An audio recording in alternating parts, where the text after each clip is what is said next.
Hey guys, welcome back to another episode of Five Drinks at Midnight, Quarantine Edition. Today we're talking to Brendan Collins, head distiller of Taconic Distillery here in Hudson Valley, New York. But before we do, like and subscribe.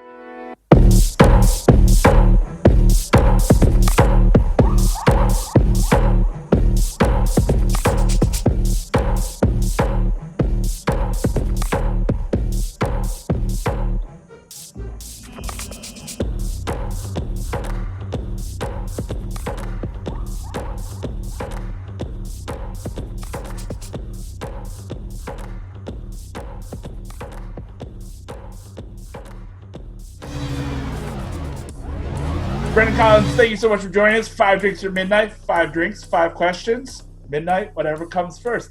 How you doing, man? Good. How you been, man? Good. What are we drinking first, I guess, is the most important thing. So the first one I got is our Boulevardier. All right. A blend of 3 liquors. So it's a bourbon, equal parts bourbon, Campari, and vermouth. And I ended up using a local vermouth from Little City also. All right. Trying to keep it all New York as much as possible. Cheers, my friend. Cheers. Ding.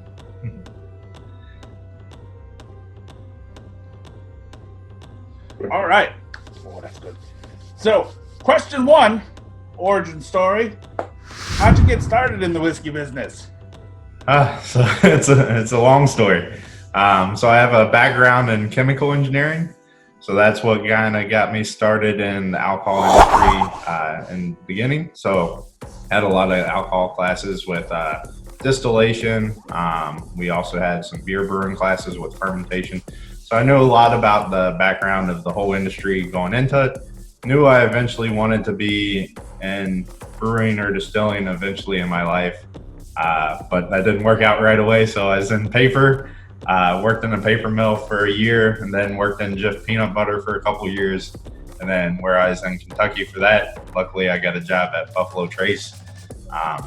Started there as a distillery supervisor, worked there for 4 years, and then decided to move up here to New York and have some fun in the craft world. So. Excellent. Well, yeah, and that's because again, from the social stalking that I did, like, could you go back? Like, would you imagine telling your younger self at the Ohio State that you'd be a head distiller in New York? I mean, so like even when I graduated college, most people that I knew went into oil or cosmetics or something with P&G, like, because that's where the money was. So it's like, all right, we're going to go these big paying jobs. We're going to go that way. And then, luckily, it didn't work out that way for me. So luckily, I applied my knowledge a little differently than everybody else. Yeah, and again, thank God, because I mean, we get this lovely liquid, so it's that's damn good. So I mean, I think that because again, the whole idea of being like a distiller, like I kept thinking that it was like a process, like you become like just like an intern and like you haul like the malt around, like you slowly become this thing. But like everybody that I've talked to that's like a head distiller, master distiller, they all gone to school for it. And I was like, man, I should have skipped art school and went into like I could have been something, but just not that smart. So yeah, I mean, some people do go the route that you talked about, but it just depends on where you go from. So if you work in the bigger distilleries like where I started at, you usually have a background in it. You're not going to start out as a regular labeler and go all the way up to a master distiller just because there's so many people coming in and out of those places. If you're at a craft distillery, you could likely do that. You could start as just a helper at the distillery and work your way up to being the head distiller. It just depends on which route and which distillery you start with. So sure, yeah, totally.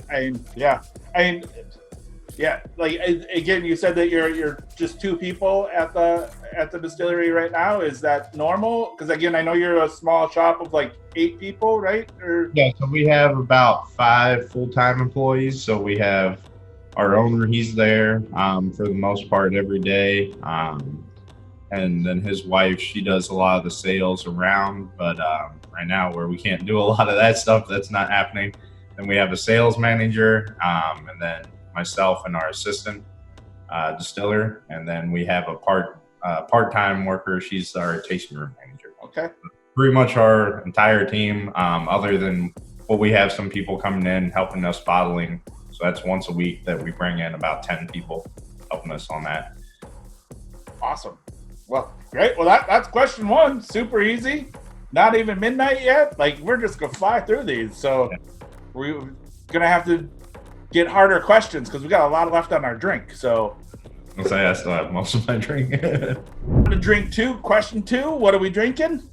We got our Maple Manhattan, so you can do it two different ways. You could either do it with our barrel strength bourbon and a little bit of maple syrup as your sweetener, or you can use our barrel strength 115 maple, which we like to use a lot at the distillery for this one.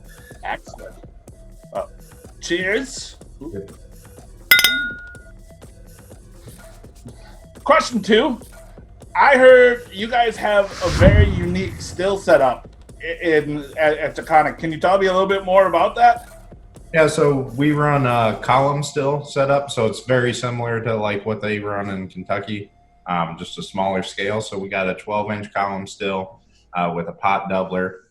Our setup's through Vendome, so it's their standard craft distiller setup. So it's their smallest scale. We can run about 4 barrels in an 8-hour shift, and with our fermenters, we can only run about 4 days a week, so we're running about 16 barrels. But what's the great part, though, is we're the second largest still in New York. So the largest one is Black Dirt Distillery, and then the other ones that tie us are Black Button and Finger Lakes that also have the same setup as us. Oh, so nice. We're cranking out a lot of whiskey compared to most other craft distilleries, what you would see in our state and in other states. Yeah, I thought I read something that maybe you had designed the still or Oh yeah. So when I worked at Buffalo Trace, we worked with Vendome a lot to help design these little column still setups.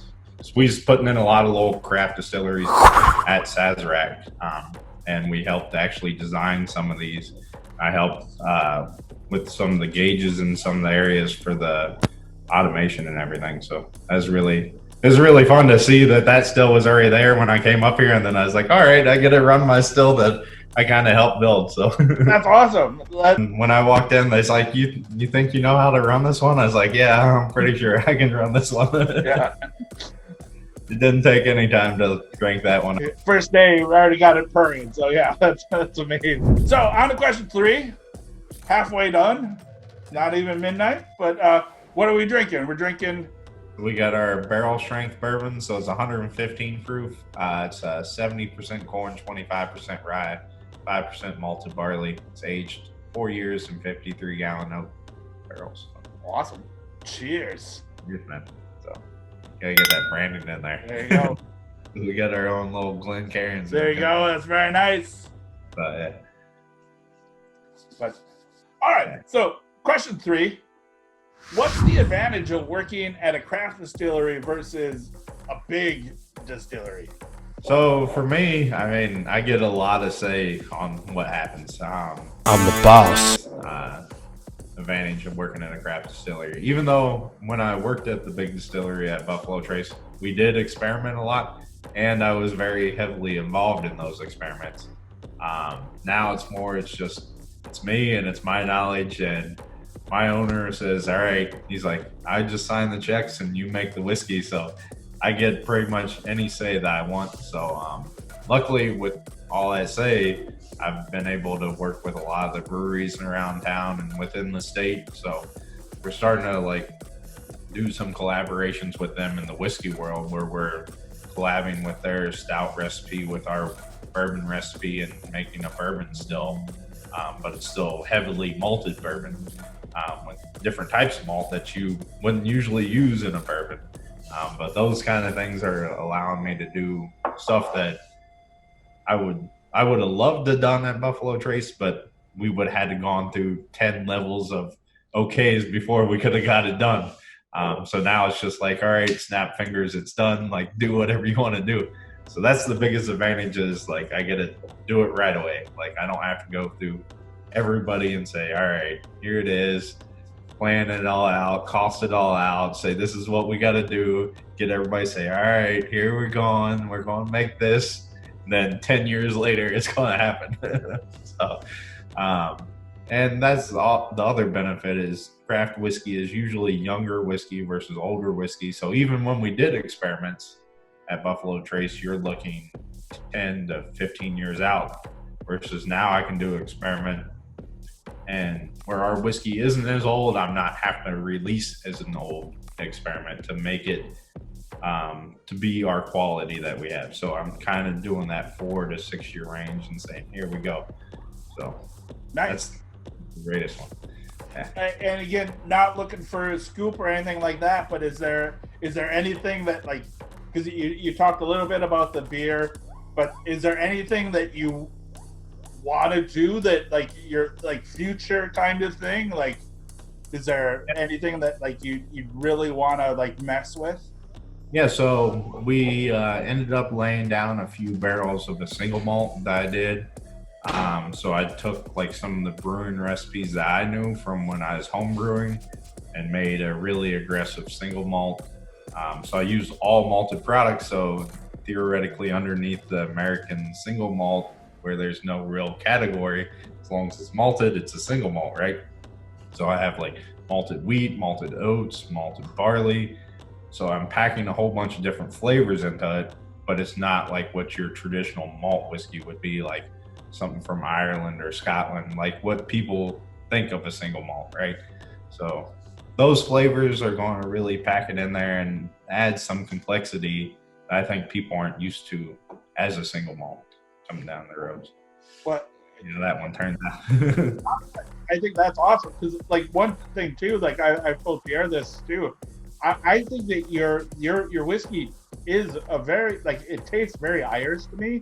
Like it's more of a hotter Irish, but it's still like, for some, like, and again, that's not like, as a guy that loves Irish whiskey, like, yeah, I think it's really like an amazing whiskey, and like but it feels very Irish to me. Like that's So we distill up to that higher proof than Irish whiskey does. So we take out a lot of the oils that like a Kentucky bourbon or a Tennessee whiskey would leave in there.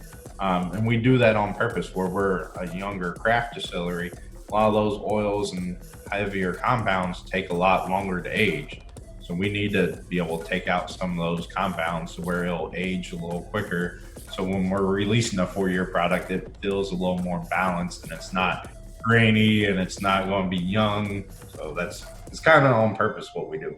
No, and that's amazing. I didn't know that, but like that is because again, yeah, like I mean, this is just fucking amazing, and like the next one is even better. So like that is just like you really are just keep kicking in, and like that's I can't wait to try more and more and more. So like that's the whole thing. So yeah.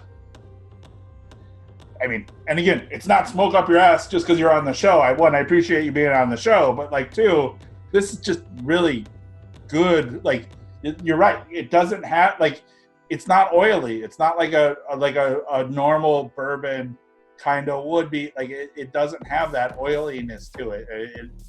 I mean, as we progress in age, we'll start to back it down a little bit, but I want to slow blend that in. So it's going to be a long progression of time as we do that, because I don't want to be like a sharp edge and somebody be like, all right, I love what it is, and then cut it off and be like, and then right, I don't like it anymore. So, I mean, as we can slow blend it and slow age it in, because right now we're getting towards 4.5 years now on all of our product. So I'm kind of slowly just progressing it older and older and older and changing it just slightly, just a little bit. So I want it to be like a smooth transition to where people develop it over time versus something that's night and day.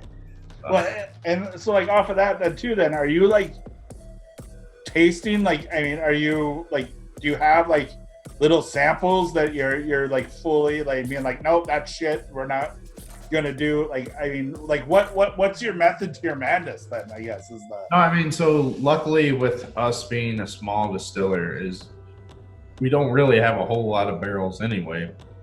mean, we do kind of as a craft distiller, but in my mind, I don't have a whole lot of barrels compared to like the Buffalo Kentucky. Chase.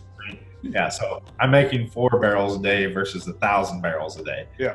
What I can do in about a year, they're doing in a day. Yeah. So, I mean, we have to pretty much use all of our barrels, but luckily, what we have with some of the finishes that we have something that we don't think that's going to exactly fit in our profile. We can finish it into the maple, we can finish it into the Cabernet, we can finish it into the Mizunara, and try to help develop some other flavors into that barrel that's going to cover up those off notes that we might not like. I gotcha. Okay, cool. I mean, that's the one good thing about having a lot of finishes is that you have the little areas that you can put stuff into and kind of cover up those nuances where big brands have cheap brands versus expensive brands. So right. They're like, oh, if it doesn't fit, it's just goes into that bottom shelf stuff and there it goes. We don't really care anymore. Yeah, our bottom line doesn't change it. Like if it doesn't work, just bottle it and someone might buy it like a few places and we're done. Whereas for you guys, it's a make or break kind of situation. So we can't really just dump a barrel of whiskey because it's a lot of money for us. Right.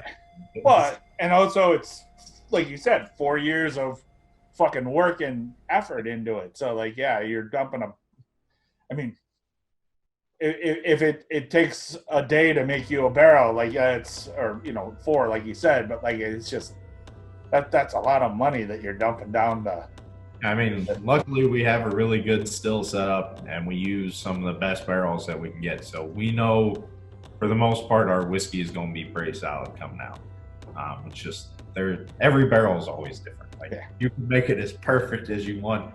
You can taste the same barrel from the same lots and they're never going to taste the same. So. Well, I get, and too, being a science guy, like, because like chemistry is almost, it is an exact science, not almost, but it is an exact science. Like, are you okay with that? Like, are you, like, is your personality like, hey, whatever happens, or do you get like mad that you're being like, no, it should have been this, it should have tasted this way, kind of thing? Like, no, so I mean, I can't control all the aspects of the wood coming to us, right? But I can control everything going up into the barrel. So I can make sure everything's to our spec going into the barrel, right? So as long as I'm good to there, I'm fine with it. Like the wood's going to do what the wood's going to do.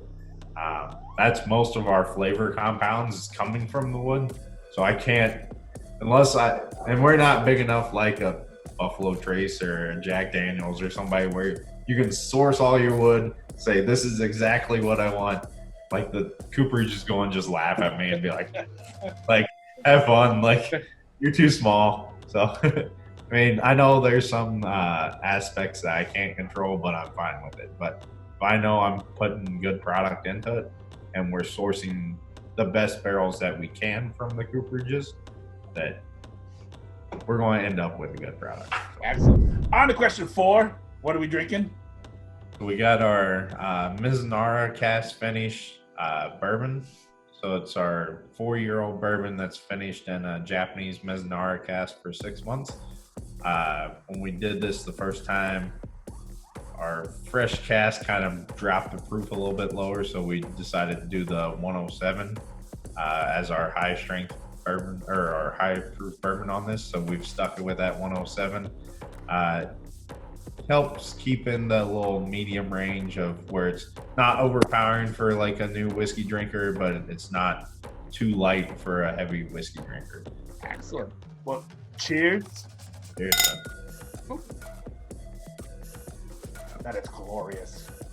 That is so good. Yeah.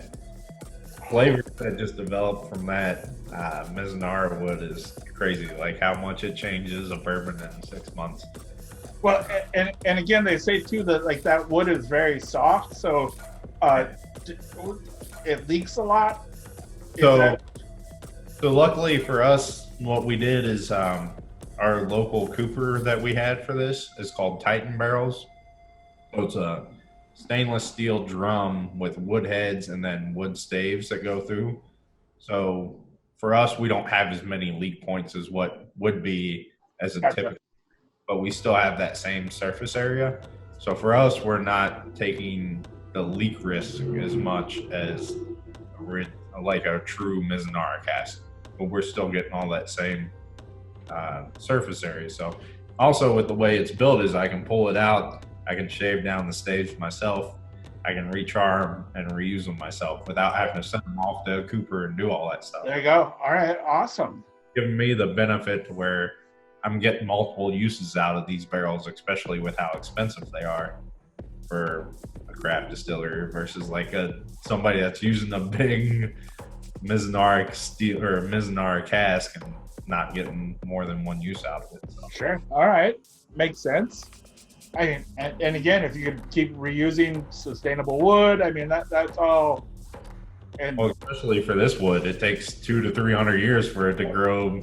well, Barrel, so I don't want to waste it all. Well, and I was gonna say that barrel's a very expensive barrel, so like if you could go ahead and keep reusing, that's even better. So yeah. That's amazing. All right, so our question 4, you guys have some very crazy names for some of your bottles. You have the Corona Lisa and the Eye of the Tiger. What comes first, the name or the whiskey? So a lot of those came from basically since COVID. So what we did is we've luckily been able to sell a ton of single barrels, and with those single barrels we get leftover like a few cases here and there.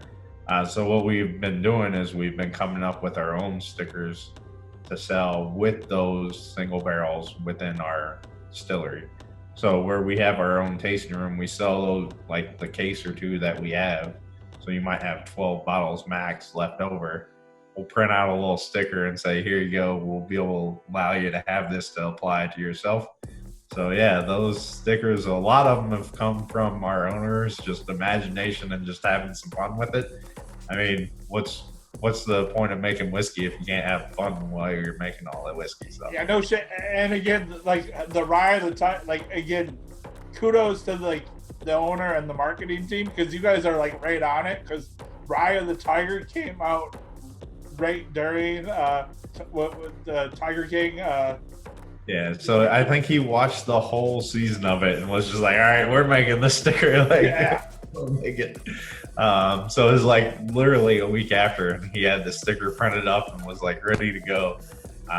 And then the Corona Lisa we did probably like 3-4 weeks ago, and that one's been pretty awesome. Like, yeah. And then you have the Gumby and Pokey, and like, yeah, it's just the Apocalypse. So the Coronication Apocalypse. Yeah. So that one was more where our owner, Paul, he is also part owner in Colt. So he was like fully ready for these, like all on apocalypse happening from the coronavirus. So he's like, all right, I got all the weapons I need. I got all the food I need and I'm stocked up. He's like, I'm ready for the zombie apocalypse. And it never happened. So if it does happen, everybody head to Hudson because we'll be protected at Taconic. So like that's the escape plan. Like that's we have like 115 acres, so he has pretty much any good sight line. There you go.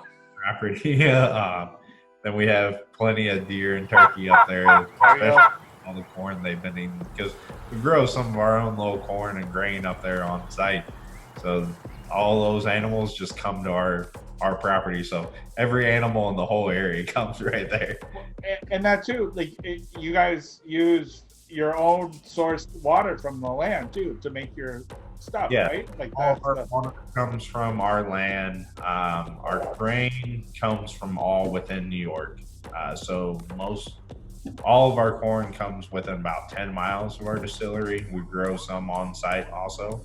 Then all of our rye comes within New York State because that one's been where I've had to like just pick and choose from wherever I can get it.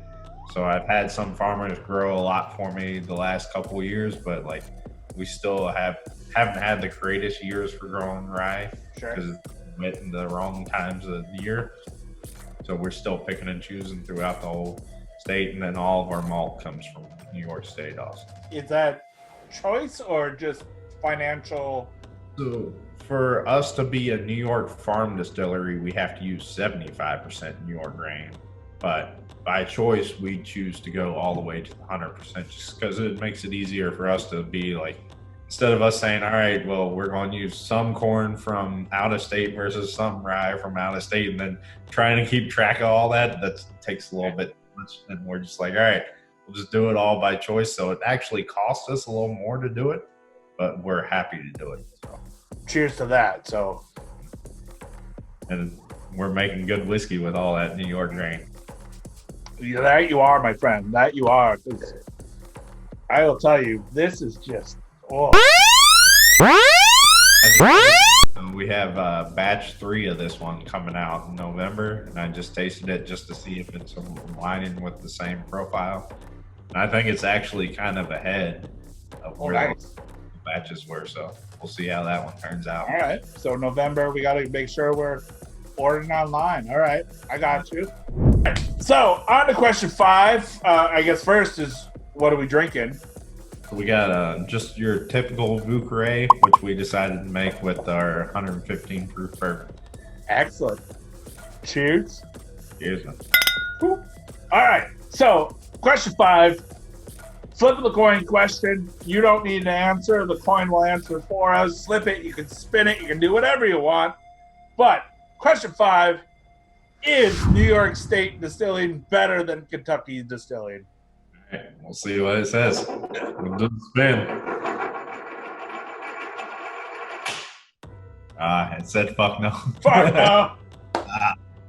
Which, I mean, we're changing that every day, I think. I mean, Kentucky's got its history. It's got, where I came from, it came from the 1700s. I mean, you're talking about 1700s versus somebody that's only gotten the distilling back like recently. So we're looking at what, like 2006, I think New York got back into distilling. Yep.